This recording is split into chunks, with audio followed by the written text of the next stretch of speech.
എത്തിയോ? ഒരാഴ്ചയായി പുറപ്പെട്ടിട്ട്. ഇത് കള്ള മുതലാ. ഒന്നിങ്ങോട്ട് ഹെൽപ്പ് ചെയ്യടാ. ഇതിന് സ്റ്റാൻഡ് ഇല്ലേ? ലേലത്തിലുള്ള വാശ കാണുന്നില്ല.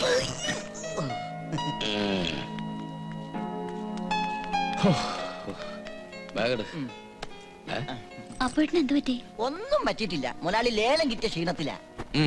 ദേഹത്ത് നല്ല ചൂടുണ്ടല്ലോ. ഏയ് ഓ, ദേഹത്ത് ചൂടോ? പൊട്ട് കിട്ടിയ തലക്കിട്ടാണല്ലോ.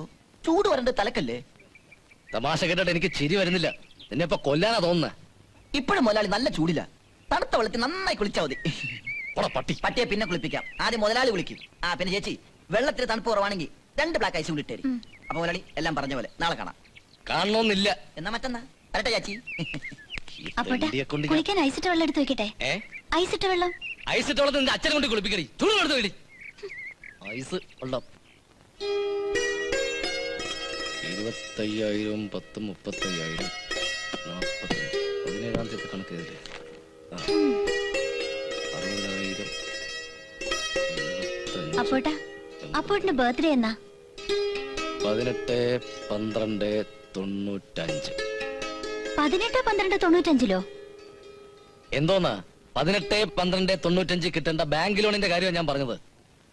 ഈ മാസം അത് കിട്ടിയില്ലെങ്കിൽ ബിസിനസ് കംപ്ലീറ്റ് കുഴയും. വീട്ടിൽ വന്നാലും അപ്പോട്ടിന് കാശിന്റെ ഇരുമ്പിന്റെ കണക്ക് മാത്രമേ പറയാനുള്ളൂ. വേണ്ട, ഞാൻ ഇപ്പൊ ഇറങ്ങിയ രംഗീല സിനിമയുടെ കഥ പറഞ്ഞു തരാം. എന്തേ? അതെ, നീ ഒരു ഇരുമ്പ് കച്ചവടക്കാരന്റെ ഭാര്യ, അത് മറക്കണ്ട. എടി, ഒരു കച്ചവടക്കാരൻ എപ്പോഴും കച്ചവടത്തിലെ ലാഭത്തിന്റെയും നഷ്ടത്തിന്റെയും കണക്കുകൾ മാത്രമേ ചിന്തിക്കാനുണ്ടാവൂ. അതുപോലെ തന്നെ ഒരു വീട്ടുകാരിക്ക് വീട്ടുകാര്യങ്ങളെ കുറിച്ചേ പറയാനുണ്ടാവൂ. നീ പണങ്ങണ്ട. കച്ചവട ചിന്തകൾ ഞാൻ 1 മണിക്കൂർ നേരത്തേക്ക് മാറ്റി വെച്ചിരിക്കുന്നു. ഇനി വീട്ടുകാരിയുടെ വീട്ടുകാര്യങ്ങൾ പറ, കേക്കട്ടെ. പറയടോ. അപ്പോട്ടാ, ഇതെന്താന്നറിയോ? നമ്മുടെ കുചേലന്റെ കയ്യിലെ പണ്ടൊരു പൊതി ഉണ്ടായിരുന്നില്ലേ? അത് അവിൽ പൊതിയാണെന്ന് ഉൾക്കാഴ്ച ഉള്ളതുകൊണ്ട് കൃഷ്ണന് മനസ്സിലായി. എനിക്കങ്ങനെ ഉൾക്കാഴ്ചയില്ലല്ലോ, സാധാരണ കാഴ്ചയില്ലേ ഉള്ളൂ രേണു. ഓ, എപ്പോഴും ഒരു തമാശയാ. ഈ പാന്റും ഷർട്ടും ആർക്ക് വേണ്ടി വാങ്ങിയതാന്നറിയോ? ഇല്ല, അറിയില്ല. ആർക്കാ? അപ്പോട്ടിന്. അല്ലാതെ ആർക്കാ? അപ്പോട്ടനല്ലേ? നിന്റെ കഴുത്തിൽ താലി കെട്ടി അന്ന് മുതൽ തുടങ്ങിയതാ എന്നെ ഈ കുഴലുകൾക്കുള്ളിൽ ഇറക്കാനുള്ള നിന്റെ ശ്രമം. എന്റെ രേണു, നേര്യമംഗലത്ത് നാരായണന്റെ മകൻ അപ്പുക്കുട്ടന് അന്നും ഇന്നും എന്നും ചേരുന്ന വേഷം ഒന്നേ ഉള്ളൂ, ഈ ഷർട്ടും മുണ്ടും. അത് മതി എനിക്ക്. അത് പോരാ, ഒരു ഭാര്യയുടെ ഇഷ്ടം കൂടി നോക്കണം. ഓഹോ, അപ്പൊ ഭർത്താവിന്റെ ഇഷ്ടത്തിന് ഒരു വിലയില്ലേ ഇന്ത്യയില്? എന്റെ രേണു, ചേരാത്ത വേഷങ്ങൾ തമ്മിൽ ചേർക്കാൻ നോക്കരുത്, മനസ്സിലായോ? നീ ഒരു കാര്യം ചെയ്, ഇത് കൊണ്ടുപോയി ആ അലമാരയ്ക്ക് അത് സൂക്ഷിച്ചു നോക്കി. ഈ അപ്പുക്കുട്ടൻ ഇത് എന്ന് ചേരുന്നു എന്ന് തോന്നുവോ അന്ന് ഞാനിത് ഇട്ടോളാം. കൊണ്ടുപോയി വെക്ക്.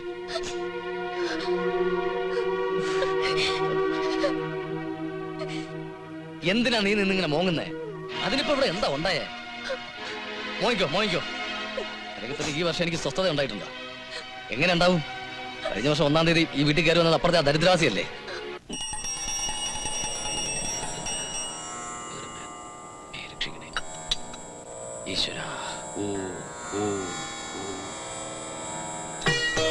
കൃഷ്ണ, ഗുരുവായൂരപ്പ, എന്നെയും എന്നെ അരുമയാണ് പൊണ്ടാട്ടിയും നല്ല കാപ്പാത്തിട്ടേ. കൃഷ്ണ, സംസ്ഥാനം പൊറുക്കണേ.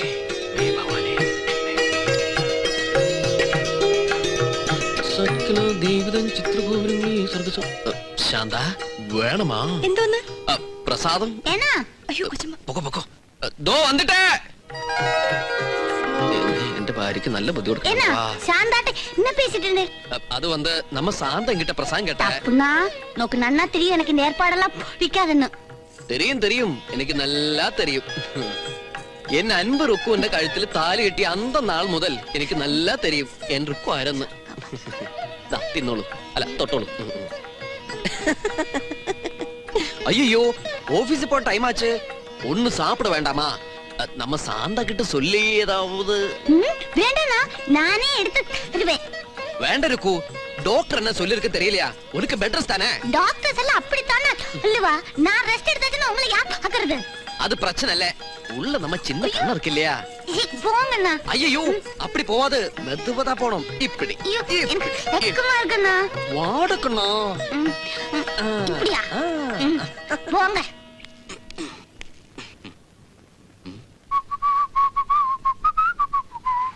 ருக்கு, நான் போயிட்டு வரேன். ஐயோ, நான் ஒரு വിഷയം മറന്നിട്ട്. എന്ന വിഷയം? അയ്യോ സാറിനാ വലിച്ചതാ. റോഡിലെല്ലാം നിറയെ പെണ്ണുങ്ങളുണ്ട്. അവരാരെയും പുരുഷനെ കണ്ണു வைக்கக்கூடாது. அதுக்குதான் இந்த பியூட்டி ஸ்பாட்.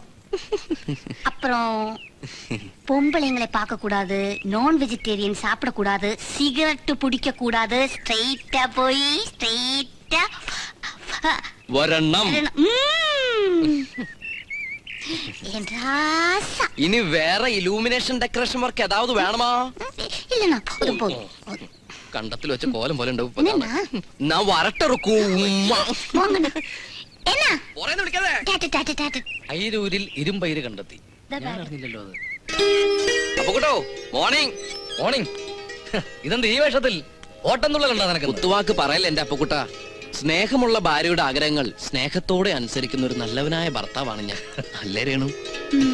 അത് രേണുവിന് എങ്ങനെ അറിയാം? സ്നേഹത്തിന്റെ വെയിറ്റ് ഉള്ള കുത്തായിരിക്കും മുഖത്ത്. ദാ ഇവിടെ ഇവിടെ. ഇന്ന് കരിയിൽ ഒതുങ്ങി. എന്താ പോട്ടത്? രുക്മിണിയുടെ സ്വഭാവം അറിഞ്ഞോണ്ട് തന്നെ എന്തിനാ പാവം പ്രേമനെ കളിയാക്കുന്നത്? ഹാവൂ, രേണുവെങ്കിലുണ്ടല്ലോ എന്റെ ഈ അവസ്ഥയിൽ സഹതപിക്കാൻ. ഇത് സഹതാപം അല്ല പ്രേമ, ഈ അവജ്ഞയിൽ നിന്നൊക്കെ ഉണ്ടാവുന്ന ഒരു തരം പുച്ഛമാ. അനുസരണമുള്ള ഭർത്താവിനെ പറ്റി ആരും അവഹേളിച്ച് പറയരുത്. അത് തെറ്റാണ്, കുറ്റമാണ്. ഇന്ത്യൻ പീനൽ കോഡിൽ എന്നെ പറ്റി മതി മതി, പീനൽ കോഡൊക്കെ അവിടെ നിൽക്കട്ടെ. മനുഷ്യന്റെ ഓരോ കേസ്. എന്റെ അയ്യോ, ആ ബോംബ് വിളിക്കുന്നു. പൊട്ടുന്നതിന് മുമ്പ് വിട്ടോ. ഞാൻ ഓഫീസിൽ പോയി. അപ്പോട്ടാ വേണമെങ്കിൽ അപ്പോട്ടിനും പ്രേമന്റെ കൂടെ കാറിൽ പോകാലോ. കാശ് കൊടുത്ത് വാങ്ങാതെ വല്ലവന്റെയും കാറിൽ ഓസിന് പോകാൻ ഞാൻ അത്രയ്ക്ക് തരം തന്നിട്ടില്ല. അതവന്റെ അമ്മായിയപ്പ വാങ്ങിച്ചു കൊടുത്ത കാറല്ലേ, അവ ഒറ്റയ്ക്ക് തന്നെ പൊയ്ക്കോട്ടെ. ആര് വാങ്ങിക്കൊടുത്താൽ എന്താ? സ്കൂട്ടറിൽ ചെല്ലുന്നതിനേക്കാളും സ്റ്റൈലാ കാറിൽ ചെന്നിറങ്ങുന്നത്. അത്ര വലിയ സ്റ്റൈലൊന്നും നമുക്ക് വേണ്ട. നീ ഇപ്പൊ ഇത് പറയുന്നത് എന്താണെന്നൊക്കെ എനിക്കറിയാം. ഡ്രൈവിംഗ് ഒക്കെ പഠിച്ചു കഴിഞ്ഞല്ലോ, ഇനിയിപ്പോ ഒരു കാറൊക്കെ എടുത്ത് ഇങ്ങനെ ചെത്തി നടന്നുകൂടെയെന്ന്. അതല്ലേ നിന്റെ മനസ്സിരിപ്പ്? അതെ, കാറുള്ളത് ഒരു അന്തസ്സാ. ആ അന്തസ്സിൽ എനിക്ക് വലിയ വിശ്വാസമില്ല. നമുക്ക് കാറുണ്ടെന്നാ ഞാൻ എല്ലാവരോടും പറഞ്ഞിരിക്കുന്നത്. അതെന്തിനാ നീ എങ്ങനെ പറഞ്ഞു നടക്കുന്നത്? ഇല്ലാത്ത അന്തസ് പറഞ്ഞുണ്ടാക്കുന്ന അപകട. നോക്ക്, എനിക്ക് വേണമെങ്കിൽ ഇതിനേക്കാൾ സ്റ്റൈലിന് 5-6 കാറുകൾ വാങ്ങിച്ചിടാൻ കഴിയാഞ്ഞിട്ടല്ല. പക്ഷെ ഇപ്പൊ വേണ്ട, കാറിന്റെ ആവശ്യം നമുക്കിപ്പോ ഇല്ല. നമുക്ക് നമ്മുടെ പഴയ സ്കൂട്ടർ തന്നെ മതി. പോട്ടെ.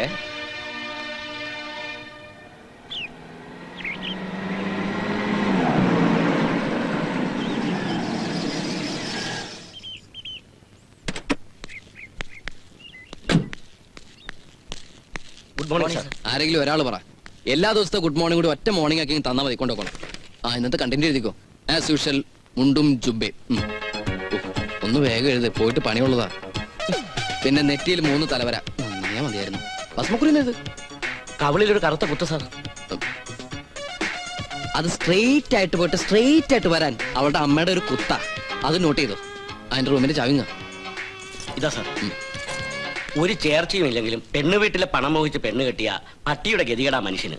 അതിന് പ്രേമൻ സാർ തന്നെ നല്ലൊരു ഉദാഹരണമാണ്. എങ്കിലെന്താ അയാൾ വിലസണ്ടല്ലേ?